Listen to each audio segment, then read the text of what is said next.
Hi, Timothy Eggert here. This morning I thought I'd look at the Pluma text editor, which is a fork of Gedit back in 2011.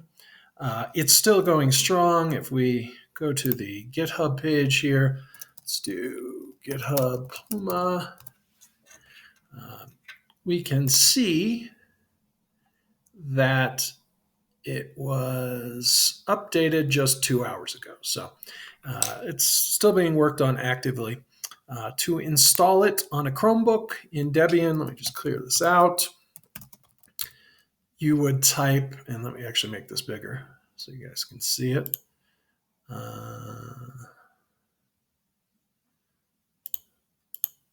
So go to the settings here.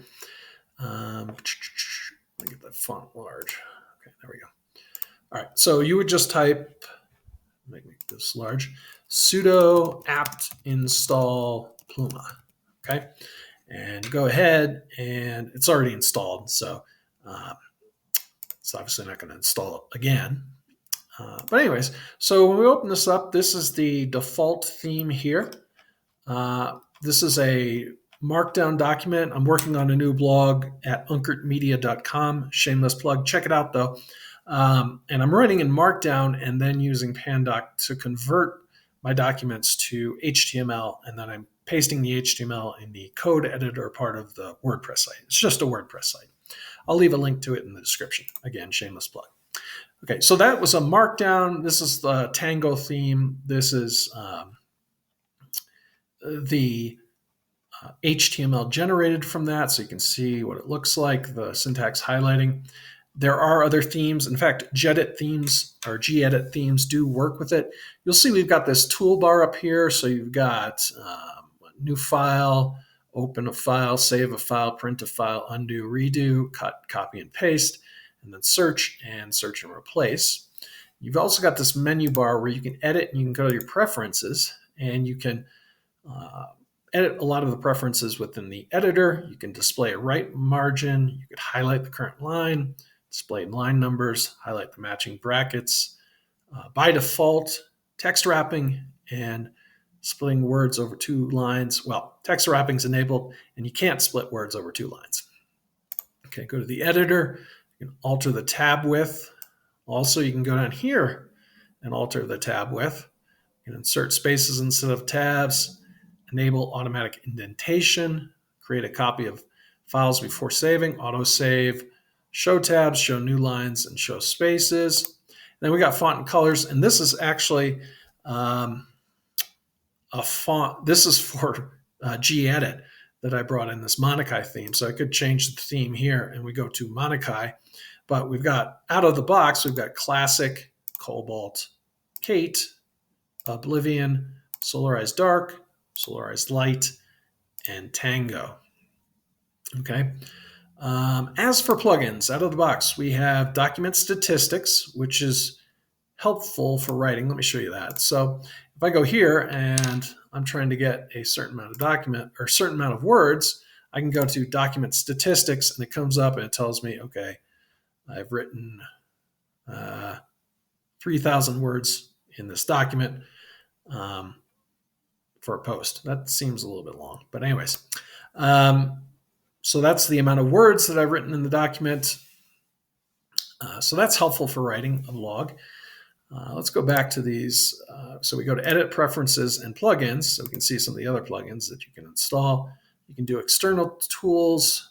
The file browser, this is typically enabled out of the start. So I could, close this out again, I could view the side panel. And then I've got a file tree here, just like your typical text editor.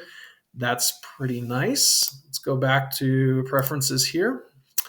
One cool thing I want to show you, one cool plugin that I want to show you is Snippets. We'll enable that in a moment. You can insert the date and time. You have mode lines, that's down here, I believe. Then the snippets, so let's enable that. So we just check it to enable it. We've got a spell checker. I didn't actually check this before I published it. I should probably do that. And we've got a tag list and sort. Okay.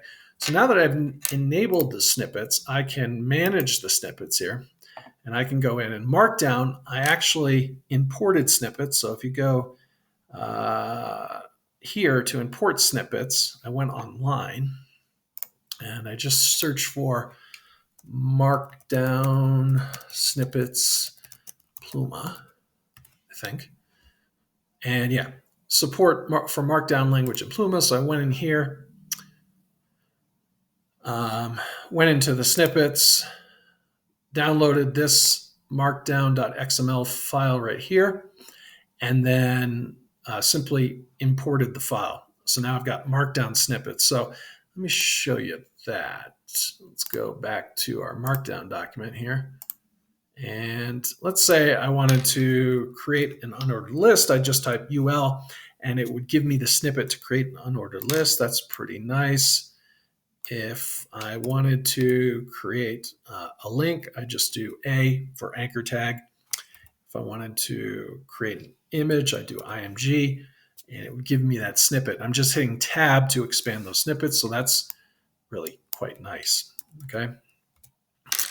Also, there are snippet support in other languages out of the box, such as HTML.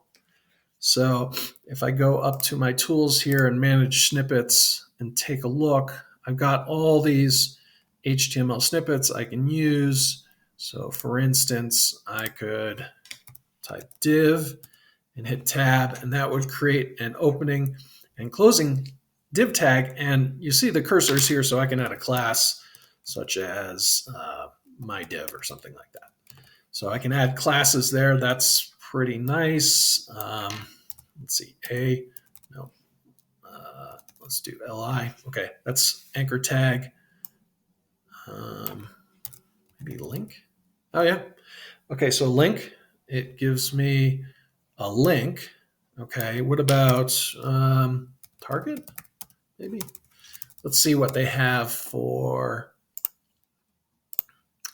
an HTML link, an actual like target link. Maybe it's down under target.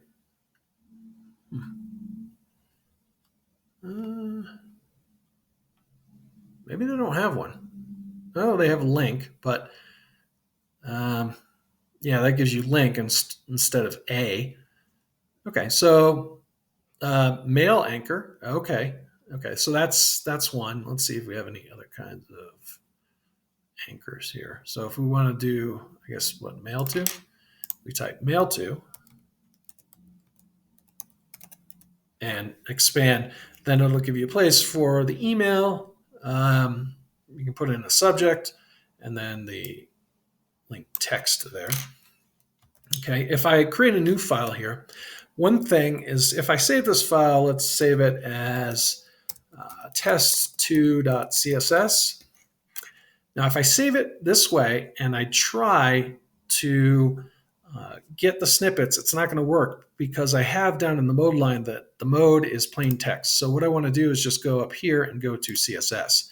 And now I can choose, I can type background and hit tab, and I've got a whole bunch. So if I want to do background color, I can navigate through, let's see, and I can also, no, I can't do the numbers, but so I can go and just with the arrow keys navigate through, and then it gives me background color, and then I can put in the color just by hitting the backspace and then typing some color, like let's say E6, E6, E6, something like that.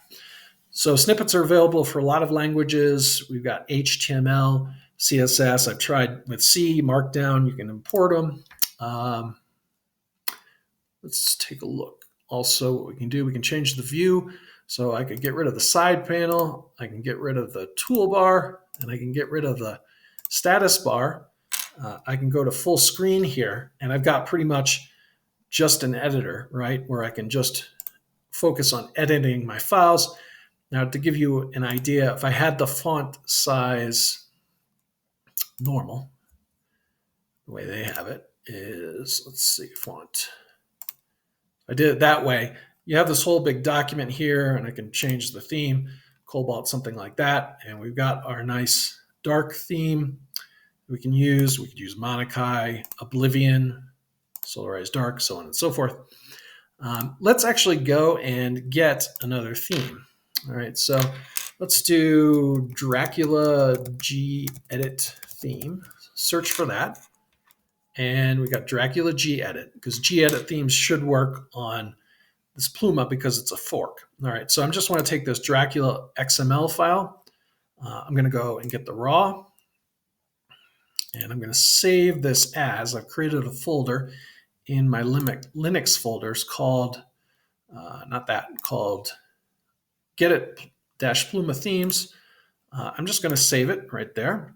And now I'm going to go up, and to add a theme, all we do is we go to Edit, Preferences, Font and Colors, click Add, and then we go to the themes where I have this file, and I'm going to click Add Scheme, and we've got our Dracula theme right now. All right, so if I enlarge the skin, so let me go Edit, Preferences, and go to Font and Colors, click off, and we enlarge it, and I close it. You can see that I've got the Dracula theme working in Pluma right now. So pretty cool. Really good, really powerful with the snippets. You can even, with the plugins, we go here, we can go and we can bring in the Python console. And then I think if we go to view, we can view the bottom panel. And we've got our Python console right here. I can obviously bring this down. That was a little bit large, but I could do something like print Tim, and it prints Tim. So we can test out Python right in this bottom panel here. I can toggle it down with, I believe, maybe Shift F9 or Control F9. Yeah, Control F9, I can get rid of it. The keyboard shortcuts, there are a bunch of keyboard shortcuts here. Just like the traditional GUI editors, if I go down, I've written about this. Oh, we got all this HTML in here. That's interesting. I must have copied this in. Anyways, it's got a bunch of the traditional keyboard shortcuts. Here we are. So Control N, new file, Control O, Control S, Control Shift S.